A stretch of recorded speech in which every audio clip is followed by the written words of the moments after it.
nós subimos as nossas vozes, nós clamamos ao Senhor. Nós dizemos, Pai, e reconhecemos que Tu és o pão vivo que desceu do céu. Senhor Jesus, Tu és o pão, nós cantamos isso. Ah, Senhor, que o Senhor nos encha com Teu Santo Espírito. Que o Senhor faça transbordar em nossas vidas o Teu amor, Tua compaixão, o Teu querer ao próximo. Senhor, eu clamo pelas vidas do Rio de Janeiro neste momento, Senhor. Pelas cidades que têm sido devastadas pela chuva, Senhor. Ó Senhor, eu não sei como. Eu sei que a minha voz não chega até aqueles locais. Mas, Senhor, eu sei que a igreja e que a oração deste lugar chegará naquele local em nome de Jesus, Pai. Não porque somos melhores, não porque temos nada de bom, mas sim porque Tu é o pão vivo que desceu do céu, Senhor. Então desce naquele lugar, naqueles corações. Nós clamamos, Senhor Jesus, desce naquele lugar, naqueles corações e faz eles transbordarem do Teu amor. Renova a esperança no coração do Teu povo, Jesus. E cantamos.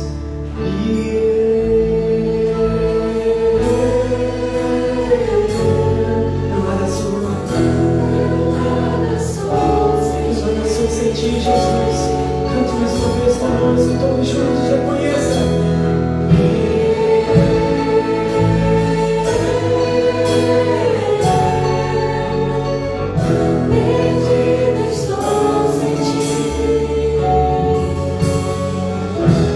Amém, gente. Amém. Podemos sentar. Pastor, quer virar? Pastor Carlos?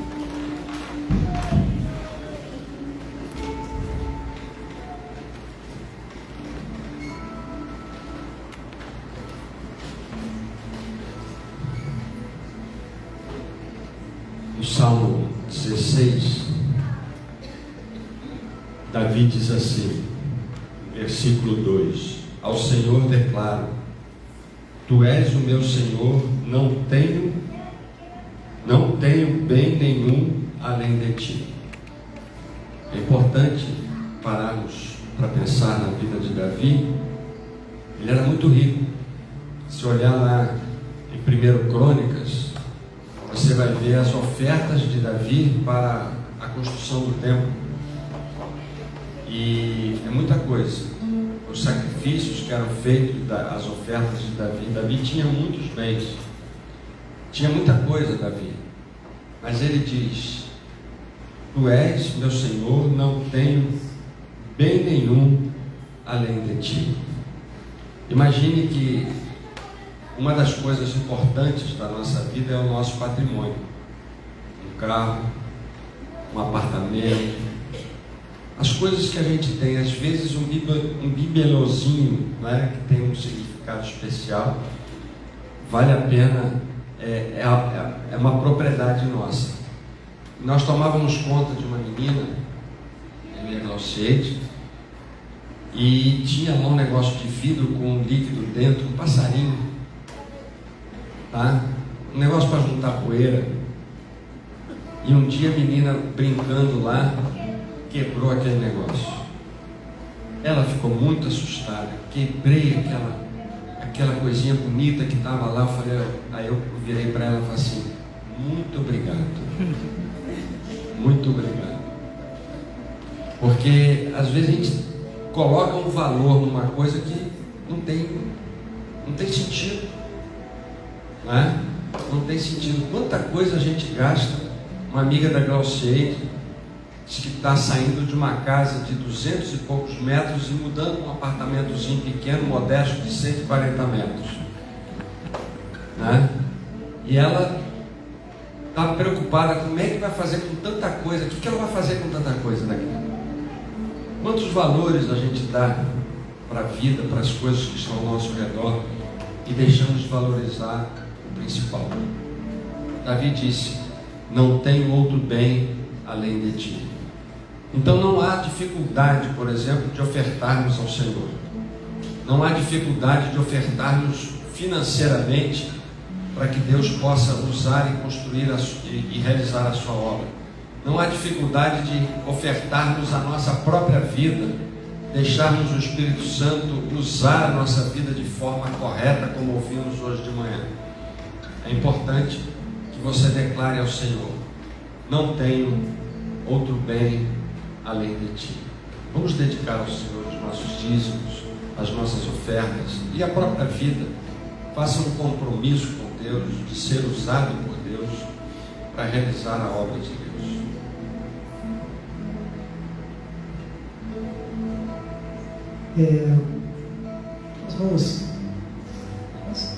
Nós vamos fazer como pela manhã. Nós fizemos um popurrí, assim, viu? De vários hinos. Então, vamos fazer igual de manhã, vamos ficar de pé. São hinos muito importantes para a liturgia, para a composição da igreja. E a gente vai junto, com o grande coral e a igreja cantar junto, tá bom?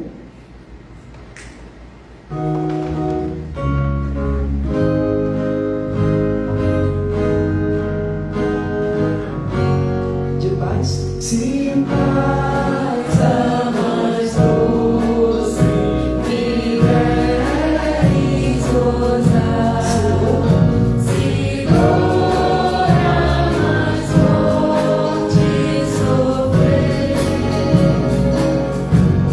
ou seja,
tudo isso Deus faz no nosso coração, e Davi completa a sua mensagem dizendo: Senhor, Tu és a minha porção, o meu cálice, és Tu que garante o meu futuro. É isso que nós cantamos, nós vivemos aquilo que queremos ser lá na frente. Precisamos entregar hoje a nossa vida ao Senhor, porque Ele é o nosso bem precioso, nosso bem precioso. Então, nesse momento de oração, no início já oramos, já esteve aqui, Alinice, nesse momento de oração, nós queremos colocar diante do Senhor aquilo que temos, mas para dizer para Deus que o mais precioso é Ele. É Ele. Então não é palavra, é atitude. É atitude. Nosso Deus é um Deus precioso para nós, e isso é importante para nós. Então, nesse momento, eu quero que você diga no seu coração: Tu és meu bem maior. Não é? Fala isso no seu coração: Tu és meu bem maior. És Tu que garante o meu futuro. Quando essas luzes aqui apagarem e a gente chegar em casa, Deus já está conosco. E eu acho interessante que quando Deus nos abençoa e a gente percebe a bênção de Deus, Deus já está trabalhando para a gente há muito tempo. Então, quando Ele diz que Deus garante o meu futuro, isso quer dizer que hoje Deus já está trabalhando com uma coisa que a gente não tem solução. Ainda não encontrou a solução. Estava conversando ali com o irmão Enoque. O irmão Enoque falou: estou descansando no Senhor. Deus é que resolve. Não é isso? Deus é que resolve. Vamos orar.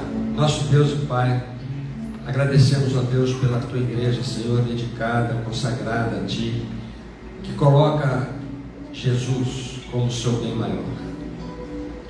E Ele, como Davi, diz que Deus está sempre à sua frente.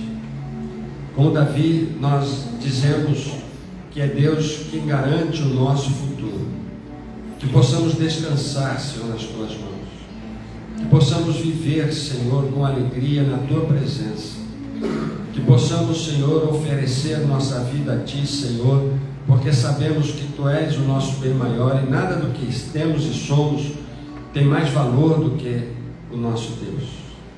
Agradecemos a Deus porque podemos ofertar o nosso tempo, ofertar o nosso patrimônio, o nosso dinheiro, sabendo que tudo isso pertence a Ti, e que o Senhor nos dá, Senhor, com alegria, o prazer de desfrutarmos das Tuas bênçãos para a nossa sobrevivência. Obrigado, Senhor, pelo trabalho, pelo salário, pela saúde, pela casa que temos. Obrigado, Senhor, porque Tu estás trabalhando, Senhor, pelas nossas vidas ainda, pelas coisas que irão acontecer. O nosso futuro está nas Tuas mãos. Em nome de Jesus. Amém.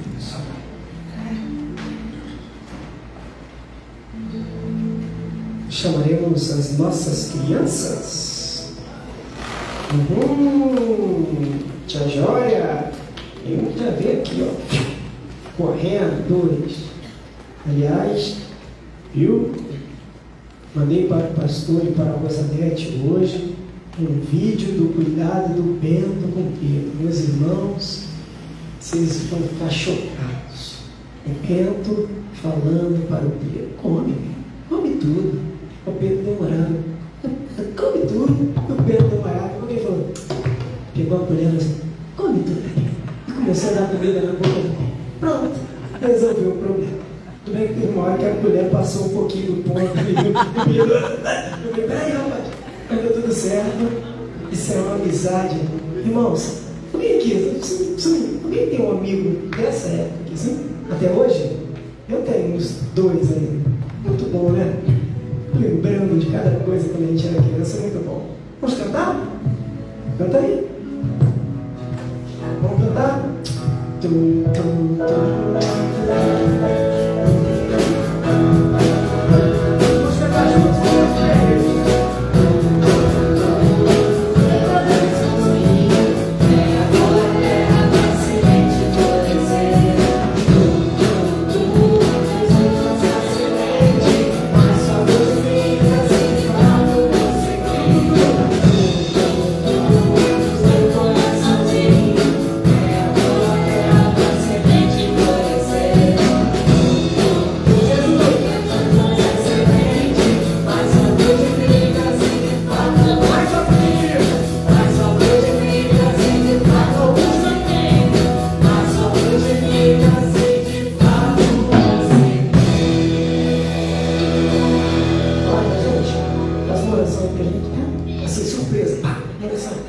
Isso, cara.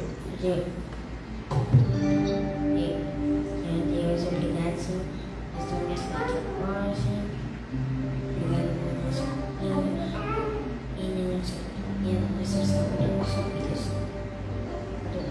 Por eu ter a condição de estar aqui hoje, porque aqui agora é Senhor, um lugar para orar, para aprender sobre isso. Obrigado por tudo, em nome de Jesus. Amém. Vamos, crianças, todos unidos, lá pela frente com a tia Jóia.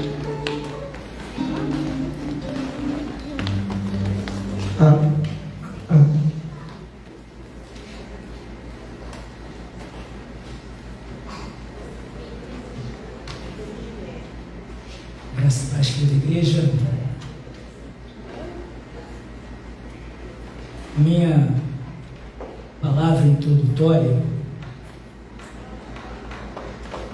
dizer que eu ainda estou ruminando a mensagem do pastor Josias hoje pela manhã. E não só dele, mas e que ouvidos ouçam o que o Espírito diz à igreja. Nós temos ouvido mensagens vindo desse púlpito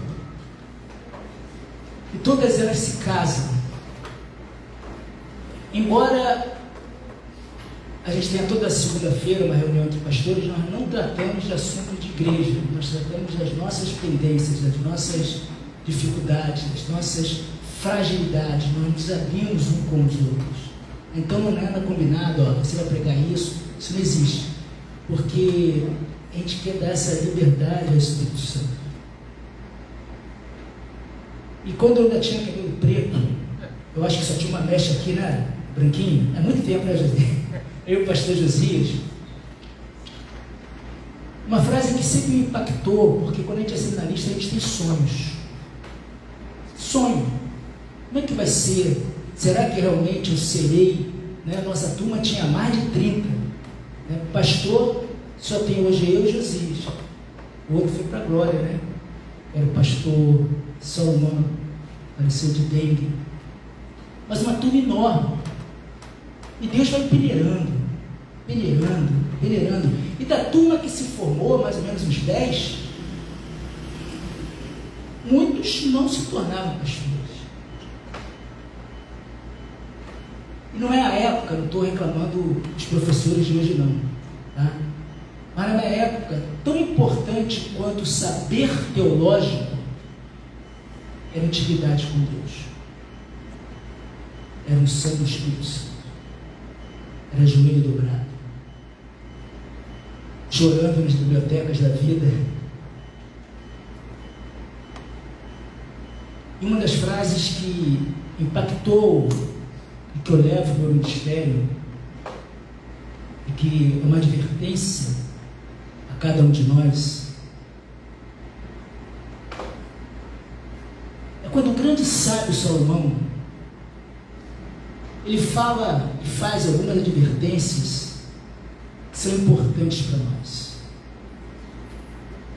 No livro de Eclesiastes, capítulo 7, a primeira coisa que eu ouço, isso é apenas a introdução da mensagem, e fala que é melhor ouvir a repreensão do sábio do que ouvir a canção dos tolos.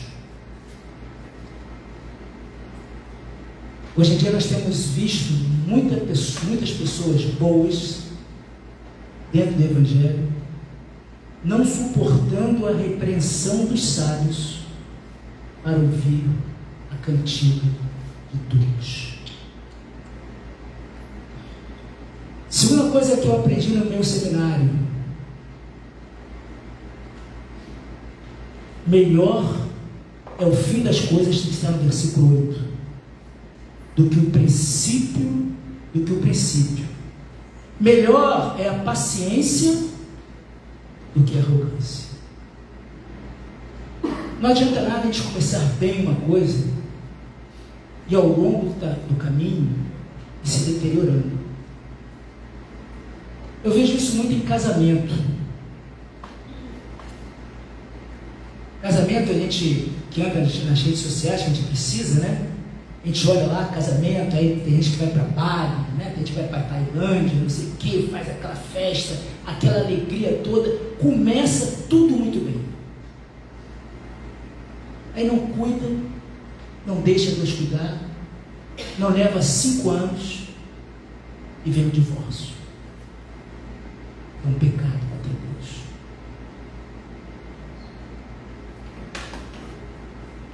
Por isso eu queria refletir nessa manhã, para você que está me assistindo pela internet, que vai me assistir, e para essa igreja, algo que eu tenho pensado durante muito tempo, e quando eu falo isso, não é uma frase de efeito, eu falo isso com temor e temor ao Senhor. Eu sei, eu aqui sou apenas inquilino.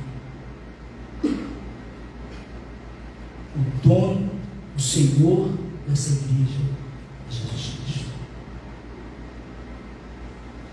A Ele honra, glória e louvor.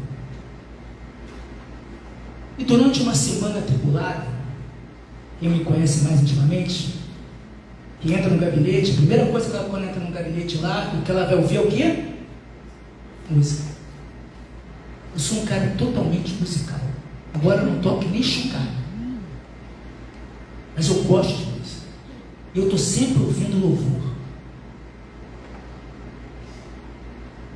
E eu angustiado com algumas situações que acontecem no nosso dia a dia, com a membresia da igreja, algumas particularidades que acontecem, algumas dificuldades que alguns membros passam.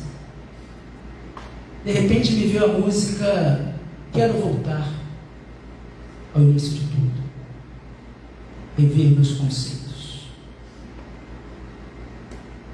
E quem vem sabe que toda terça-feira eu tiro o dia todo só para preparar o sermão, não faço mais nada, me tranco, pastor Carlos chega, nem olha, já sabe que eu estou ali concentrado, porque é algo muito importante, algo muito sério. É Deus falando conosco. Começa hoje. Hoje, quando eu chegar em casa, eu vou estar pensando no sermão.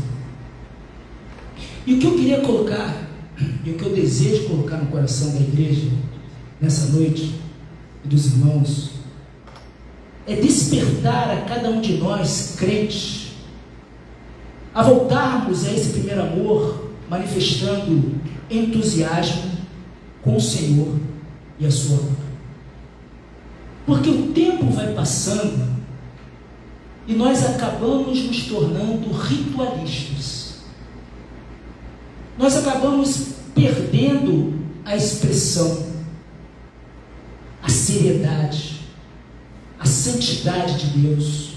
Como foi falado, perdemos até a importância do Espírito Santo no nosso meio. Nós queremos ser o Espírito Santo. Vivemos tempos, queridos, de grande crise, mudança em área política, não só no Brasil, como no mundo todo, moral, e para minha tristeza, dentro das igrejas. Hoje em dia, se falar em aborto, em união homoafetiva, em rompimento de algo que a nossa carta, Bíblia, e a nossa conversão fala que o casamento é insolúvel, se tornou uma coisa banal. Honestidade, moral, ética. Parece que perdemos tudo isso. O mundo parece que virou de cabeça para baixo. E a frase, a palavra final hoje no culto da manhã, alguém lembra qual foi a grande paz? Pastor Josias terminou falando de paz, paz, paz. E hoje vivemos uma falta de paz generalizada. Não só lá fora, como também dentro da igreja. Vivemos, meus irmãos, parece que estamos entrando numa convulsão, numa histeria coletiva, no individualismo, como disse Green Paulo, e que nós estamos preocupados apenas conosco, o que é meu, o que eu penso, o que eu quero, é do meu jeito e acabou. Nós temos mais paciência para ouvir o outro lado. Não temos paciência para entender a dor do outro. O que importa é o que eu penso, o que eu quero. Essa é a minha vontade e ponto final. Vivemos grandes catástrofes mundiais, a natureza, esse desastre. Isso mostra que Jesus está voltando. Glória a Deus por isso. Jesus não queria que essas catástrofes, essas coisas acontecessem, mas ele falou que quando ele viesse, isso aconteceria porque ele sabia que nós nos tornaríamos pessoas esquisitas. O amor de muitos se esfriaria. Eu quero falar de uma igreja que eu tenho certeza que não é a Igreja Batista Missionária do Maracanã, e nunca será. Mas é uma igrejinha lá na Turquia. Você descendo a rua ali, principal, passando pela primeira boate, passando pelo rendezvous. Estou velho, viu? Mas até o termo rendezvous. A garotada não sabe o que é isso não, né? Passando por esses lugares, tem uma igrejinha ali, onde as coisas acontecem. Talvez seja essa igreja do apóstolo João, quando ele foi exilado na ilha de Patmos, quando ele olhava o continente e via as luzes, obviamente não elétrica, o Espírito Santo falou para João escrever essa carta, que a gente chama de carta de Apocalipse, ou seja, não é que a carta é de Apocalipse, mas é a literatura apocalíptica, fazendo algumas observações que eu quero acreditar que não é a igreja do Maracanã, mas é dessa igrejinha lá em Istambul, confusa, perdida, mas merecedora da graça, da glória, da paciência de Deus, das nossas orações. Convido a igreja a abrir suas Bíblias, se você quiser acompanhar no telão. Apocalipse capítulo 2, dos versos 1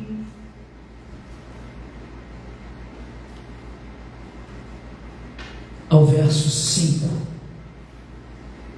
Não, ao verso 6. Minto. E o contexto. Toda a carta até o verso 7. Vou ler conforme está lá. Ao anjo, ou mensageiro da igreja em Éfeso, escreva: eis o que diz aquele que tem as 7 estrelas na mão direita e anda entre os 7 candelabros de ouro. Isso é uma linguagem metafórica para falar que ele está falando de Jesus. É Jesus falando. E olha o que Jesus disse para essa igrejinha, lá no cantinho de Istambul: conheço as suas obras, o seu trabalho árduo, a sua perseverança. Sei que você não pode tolerar homens maus, que pus à prova os que dizem apóstolo, mas não são. Ou seja, naquela época, lá naquela igrejinha, já se levantava líderes, se dizendo doutrinadores da igreja, mas nunca o foram.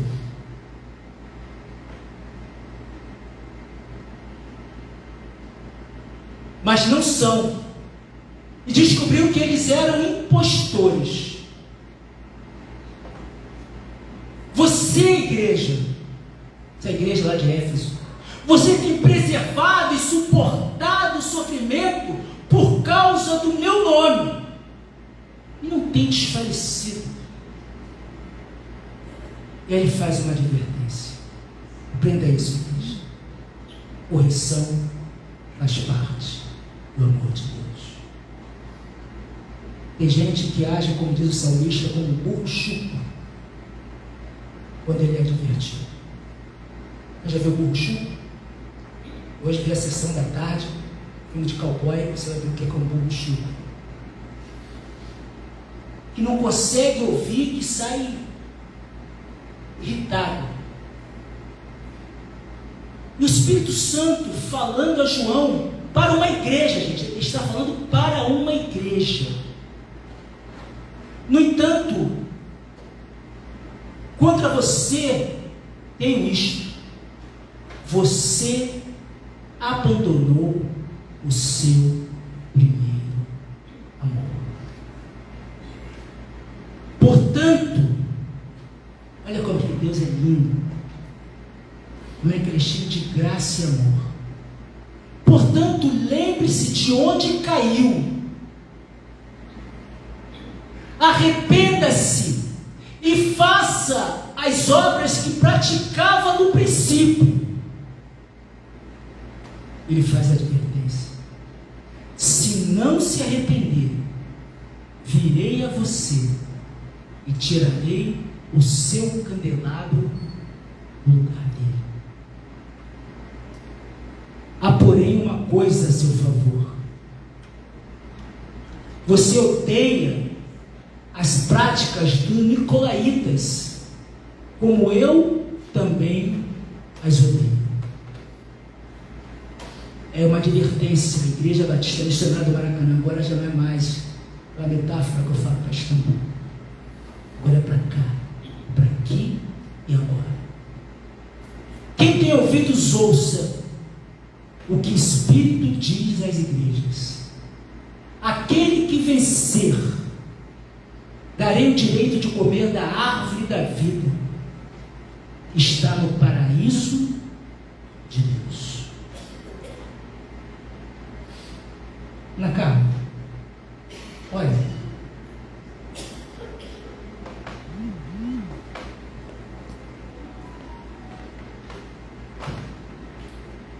Senhor Deus, bendito, graças te damos, Senhor.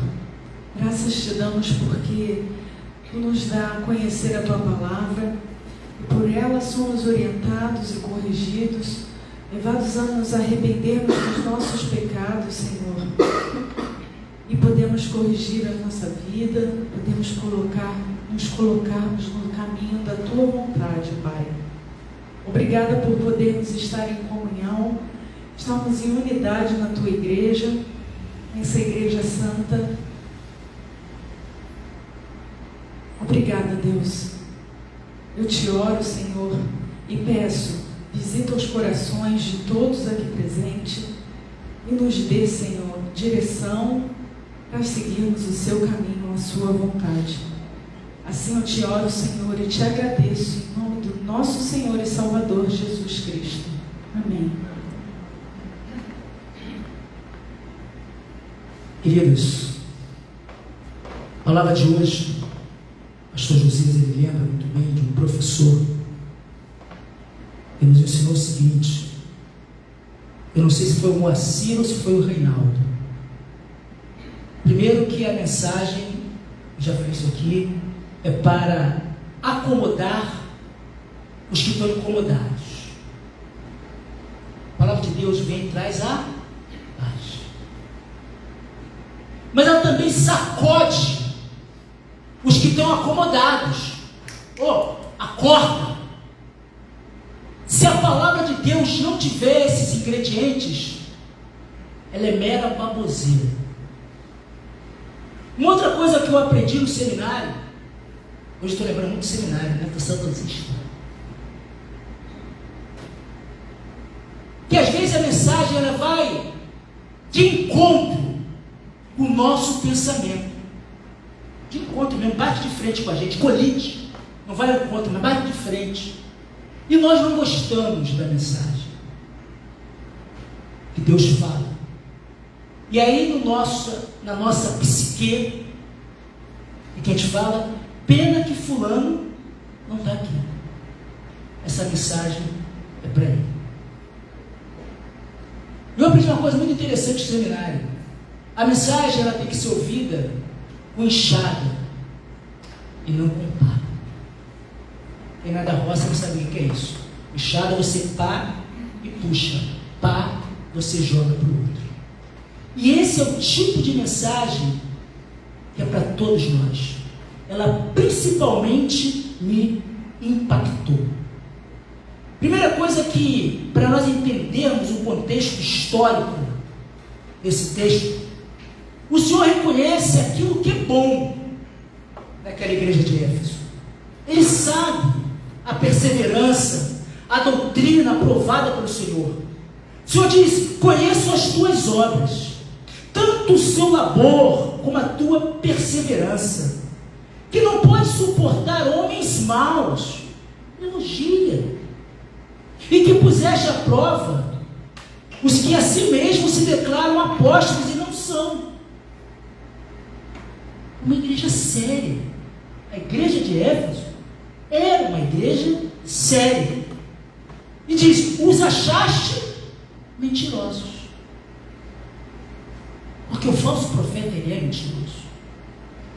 Ele cria situações.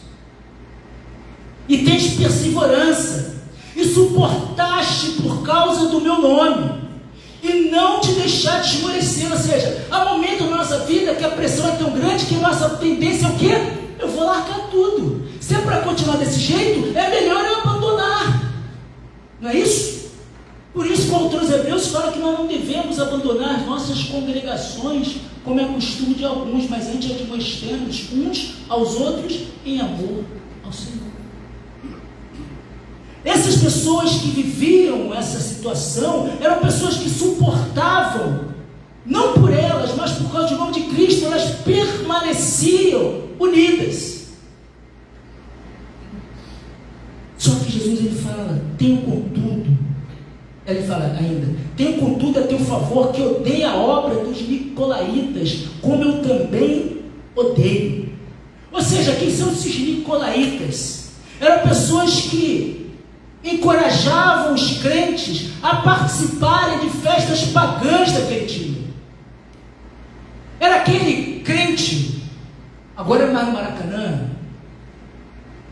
mas talvez em Éfeso ou em Istambul, que convida o crente para uma balada gospel,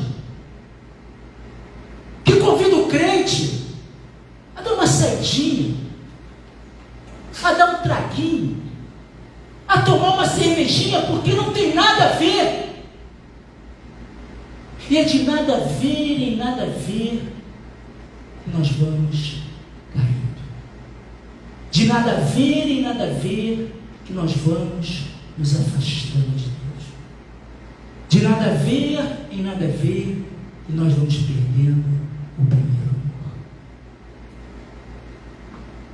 E Cristo está preocupado com isso. Cristo chamou uma igreja para ser santa. Essa era uma igreja, a igreja de Éfeso, que servia, que trabalhava com zelo na obra do Senhor. Provavelmente era uma igreja que tinha uma agenda semanal repleta de atividades. Tinha cultos às quartas, tinha estudo bíblico, tinha culto de oração, tinha vigília, tinha pregação da palavra, tinha escola bíblica dominical, tinha tudo, provavelmente. Cheia de atividade, perseverante na fé. E era uma igreja que não desistia diante das adversidades. Diante do mal que se levantava, essa igreja de Éfeso, ela não desistia. Ele tinha zelo com os que ministravam, por isso eles observavam a obra dos nicolaítas. Eles sabiam que subir ao púlpito, se realmente estavam empenhados em pregar a palavra de Deus, ou se estavam empenhados em criar situações. Pregando outro evangelho, como diz Gálatas, capítulo 1, verso 6. Eram homens e mulheres preocupados com isso. Possuíam uma doutrina sólida. Separavam-se das falsas doutrinas. Rejeitavam as obras dos nicolaítas. Era uma igreja sofredora. suportava seus fardos, paciente, sem esmorecer, e aparentemente parecia perfeito. As pessoas que olhavam diziam que aquela igreja era perfeita. Ela tinha todo o checklist de uma igreja perfeita.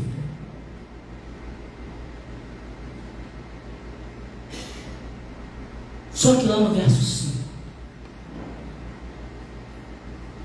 o Espírito Santo diz claramente: lembra-te, pois, de onde caíste.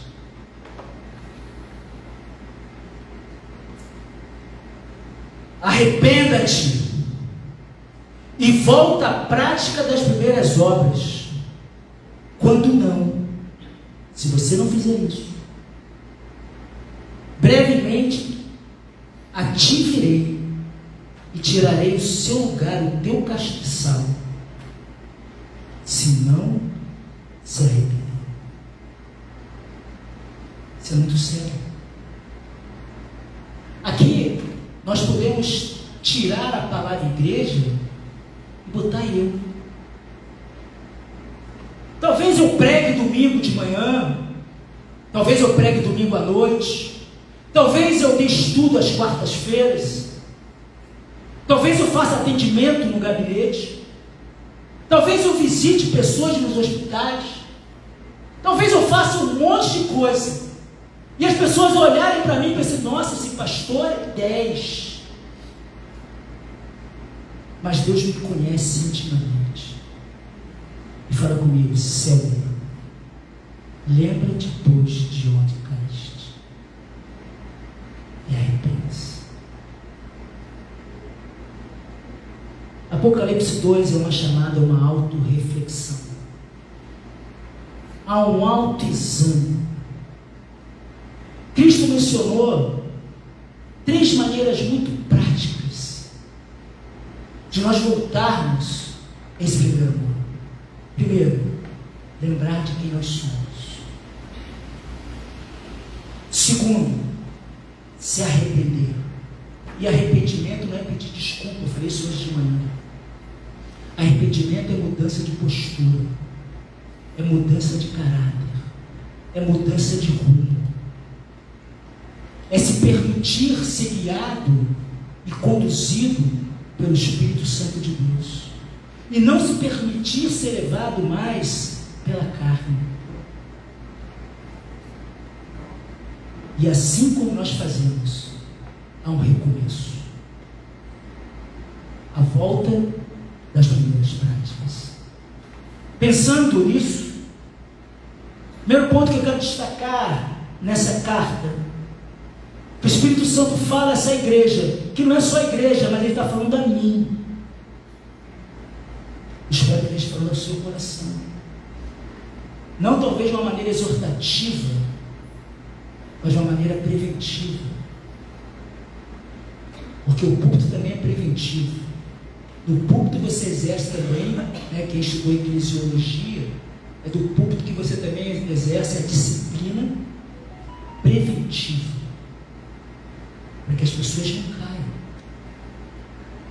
Primeiro ato que nós aprendemos, o primeiro passo, é recordar, é a lembrança do tempo anterior. Entre os entes mais queridos, como é que nós éramos? Como vibrava, como ardia, como nós éramos cheios de amor. Precisamos trazer isso à memória. E a melhor maneira de fazermos isso é lembrar o momento em que a nossa fé, a nossa experiência com Deus, como disse o profeta Jeremias em Lamentações 3:21, eu quero trazer à memória aquilo que pode dar esperança. Precisamos reavivar nessa nossa caminhada cristã, trazer à memória a nossa experiência de restauração, lembranças de quando nós andávamos desviados pelo caminho e Ele nos restaurou, quando estávamos perdidos e Ele veio ao nosso encontro e nos trouxe de volta para o caminho. Uma boa forma para dimensionarmos como nós estamos é olharmos como está a nossa vida hoje. Será que hoje você está melhor do que quando você chegou ao primeiro ano? Será que você evoluiu? Será que nós crescemos? Porque a igreja é um organismo vivo, e o organismo vivo cresce. Você tem crescido ou tem definhado? Você tem vivido os atributos do fruto do Espírito Santo, ou você tem sucumbido diante da sua natureza humana? É essa advertência que Deus está fazendo nessa igreja aqui de Éfeso, e fez ao meu coração durante esses dias, e tem falado ao meu coração. Será que estamos vivendo hoje a experiência que experimentamos anteriormente, quando nós nos convertemos? Será que estamos vivendo esse amor genuíno, verdadeiro, onde nós nos afastamos de toda a prática do mal e queremos viver a verdade pura, santa? Infelizmente, ao olhar para esse texto bíblico, eu vejo que essa igreja que parecia perfeita, essa igreja que era cheia de atividade, separada, disposta a santificar-se, estava sofrendo de uma doença silenciosa. Ela sofria de uma doença espiritual muda e assintomática, que é a falta de amor pelo Senhor. Sabia que é possível você pregar todo domingo, dar estudo bíblico, atender pessoas no gabinete, não ter amor nenhum a Deus?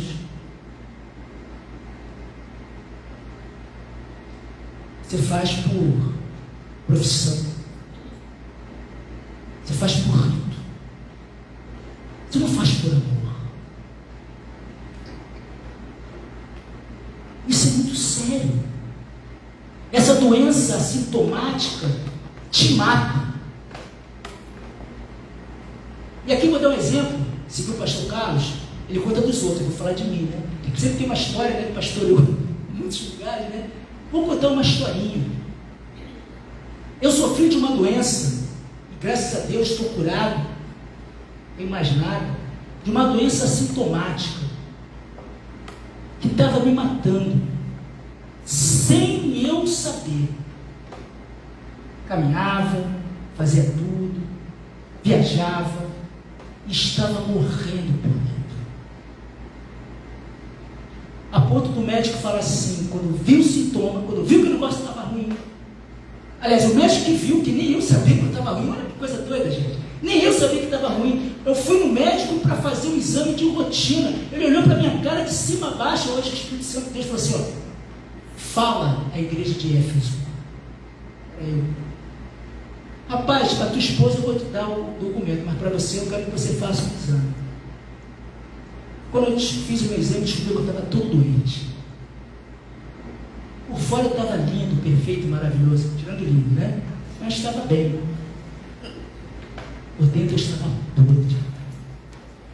A ponto de ouvir do médico o seguinte, olha, infelizmente, nós descobrimos a sua doença aos 48 minutos do segundo tempo, um time que está perdendo de goleada. Isso acontece com a nossa vida espiritual. A vida espiritual assintomática, a falta do amor do Senhor, a falta de temor do Senhor. Nós ficamos podres. As pessoas olham para a gente e se iludem com aquilo que elas veem. Mas o Senhor conhece o nosso interior. O Senhor conhece verdadeiramente quem somos. Quem via de fora aquela igreja não imaginava, pelo contrário, achava que era uma igreja perfeita. Mas o Senhor vê as mentes, Ele nos sonda, Ele sonda o nosso coração. Deus não se impressiona com o seu exterior. Deus sabe exatamente quem você é. Deus sabe exatamente qual é o seu problema. Nós podemos mentir para todo mundo, até para o psicólogo. Mas jamais podemos mentir para Deus. Precisamos falar das nossas fraquezas. Precisamos olhar aonde nós caímos e voltar para o primeiro amor. O Senhor está dizendo aqui que aqueles irmãos faziam tudo de forma correta. Aquela igreja de Éfeso fazia tudo direitinho, mas sem interesse devida no seu coração. Fazia por ganância. Tem gente que faz por querer aparecer. De novo no seminário, me lembro de um aluno, esse não passou do segundo ano, que não deu certo em nada na vida e resolveu ser pastor. E foi para o seminário. Aí numa aula, perguntaram para ele assim: qual é o teu sonho? Meu sonho é chegar numa congregação, fazer assim, todo mundo se levantar. Fazer assim, todo mundo se abaixar. Não é piada não, gente, é sério. Ele conhece. O cara dizia até que era um lobisomem. Lembra do lobisomem? Eu vou te falar aqui. É muito sério, gente. Nós estamos brincando com as coisas de Deus.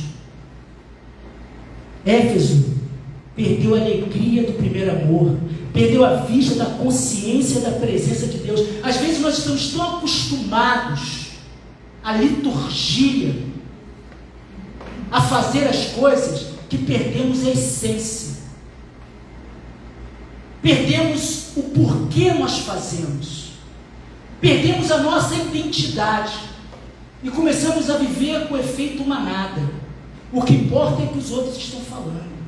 O que importa é o que os outros estão vendo. Ontem no culto da irmã Rosana, a Deus, não no culto da Rosana, mas no culto a Rosana, nosso Deus, em homenagem à irmã Rosana, Deus sonda o nosso coração. Deus não se impressiona com o nosso exterior.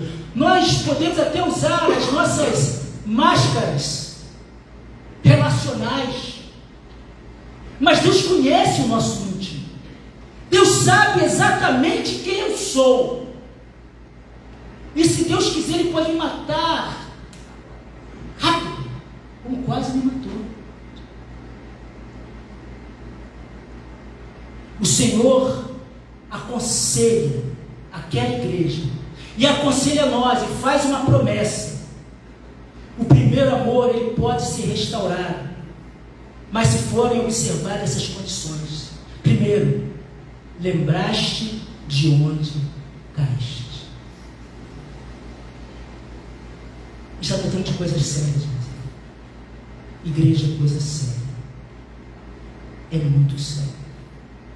Nós estamos falando de eternidade. Nós não estamos falando de game, jogar mundo, fazer retiro, fazer acampamento, acampadeiro. Nós estamos falando de vida eterna. Estamos falando de santidade de Deus. Estamos falando de um Deus incorruptível, um Deus totalmente santo, e não se deixa enganar. Mas primeiro precisamos lembrar de onde cair, cultivar o desejo de restabelecer essa comunhão íntima com Deus. Isso vale para a igreja e vale para todos nós.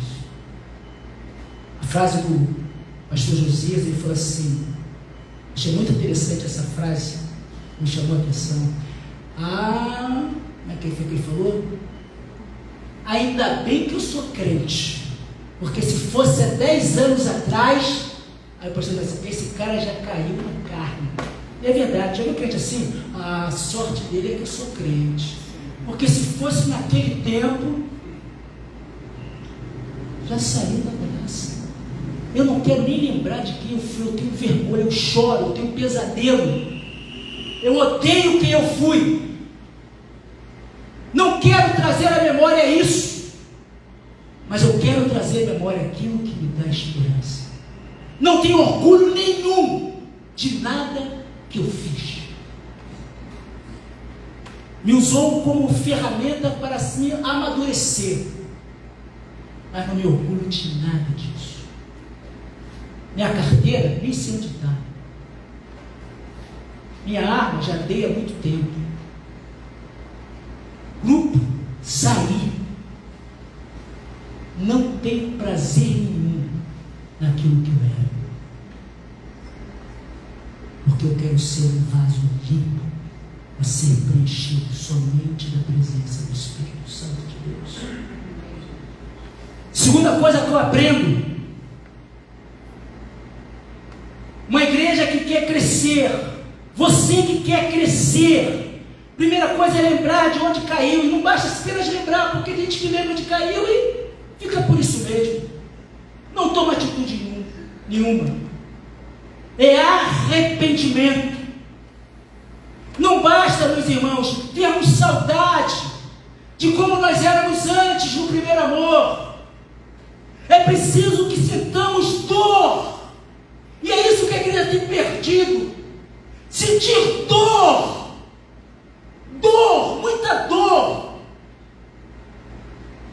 Porque perdemos o primeiro amor. Precisamos sentir dor, lamentar, chorar, clamar ao Senhor pelo perdão de Deus. Olhar para onde caímos e chorar, e clamar, e pedir perdão. Isso é imperativo, meus irmãos. Reconhecer que a perda do primeiro amor nos causou desânimo, nos causa outra crise, a crise emocional. É pecado, queridos, e não se negocia com pecado. Falta de amor é pecado.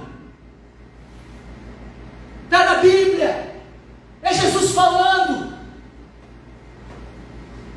Mas nós vamos levando a vida. Muitos de nós estamos desinteressados de Deus, utilizamos Ele como ferramenta para encaixar alguma coisa, para alcançar algum objetivo. Olha para onde caíste. Olha para onde caíste. A semelhança dos profetas do Antigo Testamento, Tiago definiu que devemos nos posicionar de uma maneira diferente diante do arrependimento. Quando nós nos arrependemos de verdade, genuíno, sinceridade, em choro, em lamentação, e tem humilhação. Não sou só eu, não. Quantas pessoas aqui, para manter a paz, não foi humilhado aqui? Não foi maltratado aqui?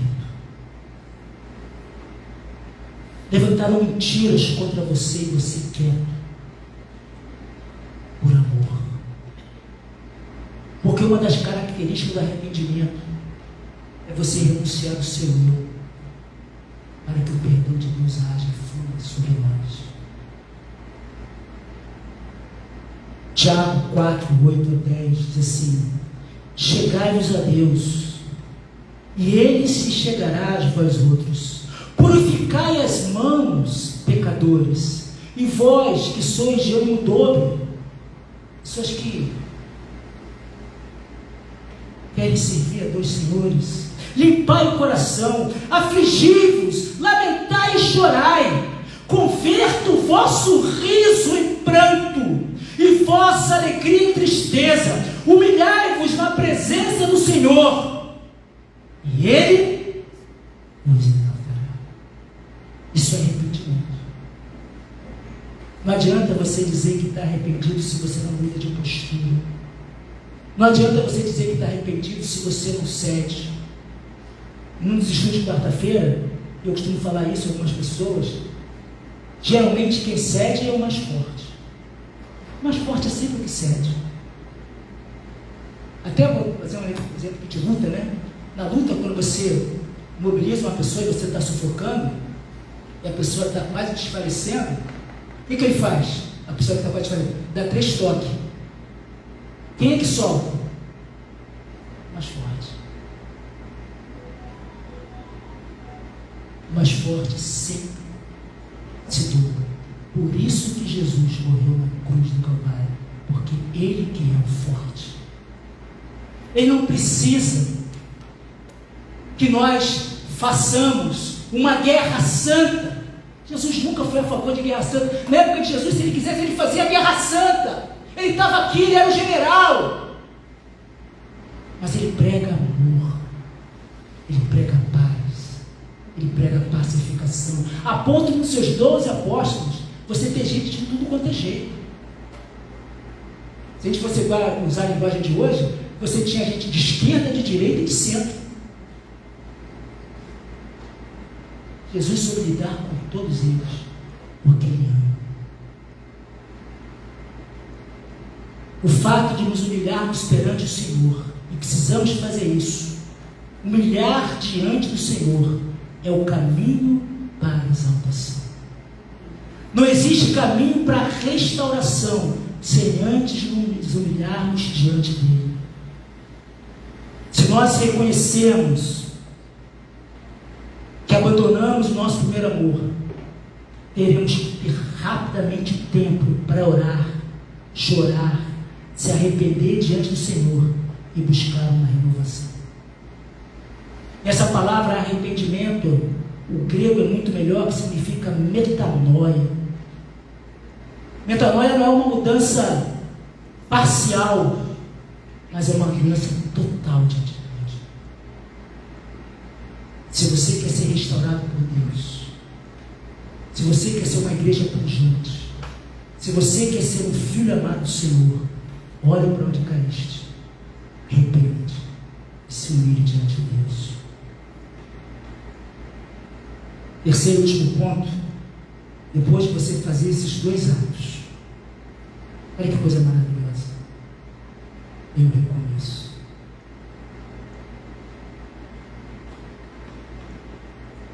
É necessário um recomeço, ou seja, retornar ao que fazíamos antes da nossa caminhada de fé. Rever as nossas primeiras obras, mudar a nossa maneira de conversar com os outros, buscarmos a Deus sempre antes de tomarmos qualquer atitude. E o que eu acho mais fantástico nesse texto de Apocalipse capítulo 12 é que Jesus não protestou porque o povo de Éfeso não o amava mais. É isso a reclamação de Jesus. A reclamação de Jesus é porque esse povo não o amava mais. É esse povo.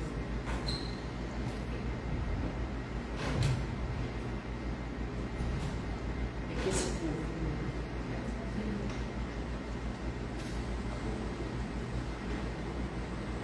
É esse povo.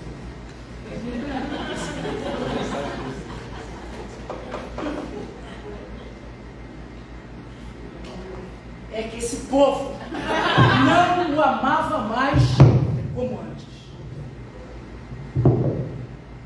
A tristeza de Cristo não é que esse povo tinha deixado de amar a Cristo.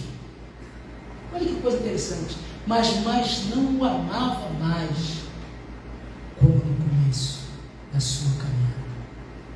Por isso que eu volto lá para Eclesiastes. Melhor é o fim das coisas que o começo delas. Tem gente que começa muito bem e aos poucos vão se deteriorando. Precisamos, meus irmãos, reconhecer a nossa perda. Precisamos voltar a agir como no início da nossa caminhada com Cristo. Resgatar o nosso amor sincero com o Senhor. Dar-lhe nada mais, nada menos do que nossa total fidelidade a Ele. A nossa total entrega a Ele. Resgatar o nosso amor a Deus. Avaliarmos o nosso relacionamento. Fazermos um autoexame. E se você observar esse autoexame, que a deteriorização do seu amor inicie imediatamente o seu caminho de volta. Concluindo, ainda há tempo, meus irmãos. Jesus está à porta. Ainda há tempo de restaurar. Ainda há tempo de você olhar para onde você caiu, reconhecer o seu pecado, se arrepender, mudar de atitude e se permitir ser totalmente restaurado pelo Senhor. O Senhor deseja que trabalhemos em sua obra, que sejamos perseverantes na fé, firmes na doutrina, mas tudo isso só deve ser feito com uma genuína adoração. A nossa verdadeira motivação só pode ser o verdadeiro amor de Cristo Jesus em nós. Talvez você, aqui presente, talvez a pessoa não saiba, mas talvez você esteja vivendo exatamente aquilo que a igreja de Efésios viveu. E ela não existe mais hoje.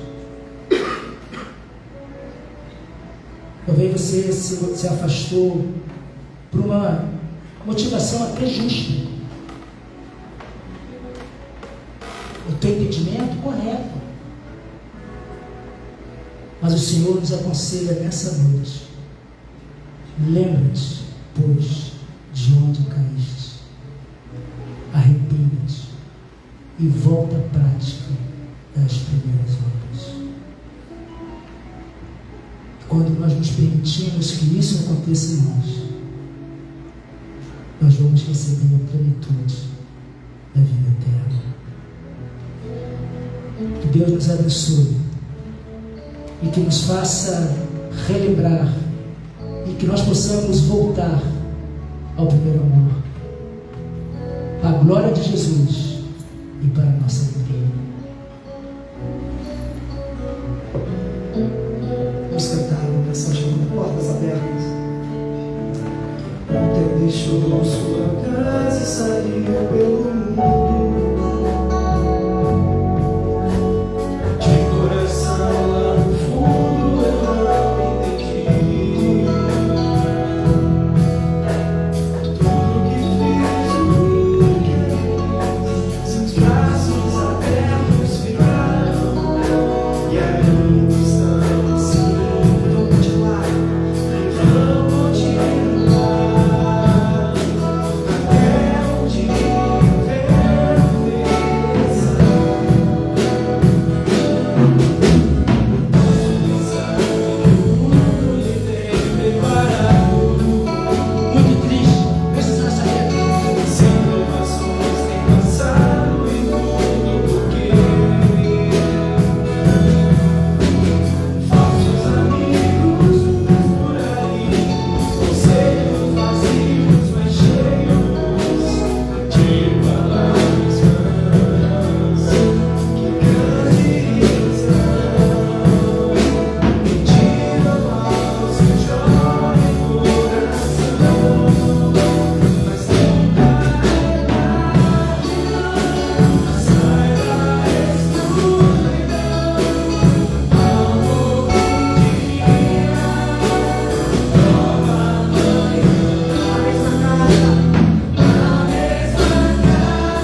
deixe levar pelas mentiras desse mundo como o filho pródigo. Deus está te esperando com portas abertas ainda. Mas na segunda carta de Paulo aos Tessalonicenses, e aí entra um pouquinho na discussão de quarta-feira, Deus não precisa de ninguém que ajude. Segundo Tessalonicenses, capítulo 2, verso 8, diz que naquele dia, que agora é graça, vai chegar o juízo. O juízo está próximo. E o texto fala: então será revelado o iníquo. Olha como é que Deus é forte, que não precisa de guerra santa. O Senhor Jesus matará com o sopro da sua boca e destruirá a manifestação da sua vida. No grande dia, quando o diabo tentar te acusar de alguma coisa, você que é lavado e remido pelo sangue do Cordeiro, não é você que vai defender Jesus. Jesus vai sempre fazer isso. E com o sopro da sua boca destruirá o diabo. O diabo tem te atormentado. O diabo tem jogado ciladas para você. O diabo tem te iludido, falado mentiras, fazendo você cair, fazendo você fazer bobagem, fazer você perder o primeiro amor. Mas sabe que ele só pode tentar porque toda a autoridade e poder está sobre o Senhor. E o Senhor derrama a paz dele sobre você. E naquele dia, com o sopro da sua boca, ele destruirá todo mal. Por isso, olhe para onde caíste. Volte ao primeiro amor e seja restaurado pelo Senhor. Em nome de Jesus. Vamos dizer nunca é tarde, não, mas nunca é tarde, não. Sai da escuridão, há um novo dia, nova manhã. A mesma casa tem portas abertas, pessoas certas,